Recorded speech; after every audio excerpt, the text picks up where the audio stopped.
ব্রাজিলের সাও পাওলোয় ভয়াবহ বিমান দুর্ঘটনা। শহরের মাঝখানে একটি হাইওয়েতে আছড়ে পড়ে একটি যাত্রীবাহী বিমান।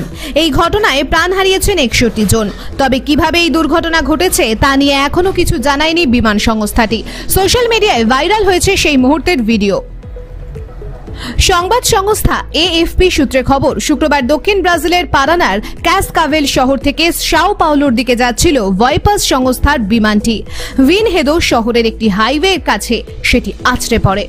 বিমানটিতে 58 জন যাত্রী ও ক্রিউ মিলিয়ে মোট 61 জন যাত্রী ছিলেন। প্রাণ হারান সকলেই। এদিন দুর্ঘটনার সময় ওই অঞ্চলের সকলেই নিজেদের কাজে ব্যস্ত ছিলেন। রাস্তায় লোকজনও ছিল বেশ ভালোই। হঠাৎই সকলে দেখেন একটি বিমান পাক খেতে খেতে নিচের দিকে নেমে আসছে। মুহূর্তের মধ্যে সেটি রাস্তায় আছড়ে পড়ে। আগুন লেগে গিয়ে কালো ধোঁয়ায় ঢেকে যায় গোটা এলাকা। দুর্ঘটনার খবর পেয়ে দ্রুত সেখানে পৌঁছয় সেনা, দমকল বাহিনী ও স্থানীয় পুলিশ। শুরু হয় উদ্ধার কাজ। এরপর মৃত অবস্থায় সকলকে উদ্ধার করা হয়। এই ঘটনায় ওই এলাকার কয়েকটি বাড়িও ক্ষতিগ্রস্ত হয়েছে। তবে এলাকাবাসীর মধ্যে হতাহতের কোনো খবর নেই। দুর্ঘটনার পর ভয়েপাস বিমান সংস্থাটি জানায়, সাও পাওলোর গুয়ারুলহোস আন্তর্জাতিক বিমানবন্দরে নামার আগেই বিমানটি আছড়ে পড়ে। বিমানে থাকা কেউই প্রাণে বাঁচেনি। তদন্ত করা হচ্ছে। এই ঘটনায় শোক প্রকাশ করেছেন ব্রাজিলের প্রেসিডেন্ট লুইজ ইনফাসিও লুলা দা সিলভা।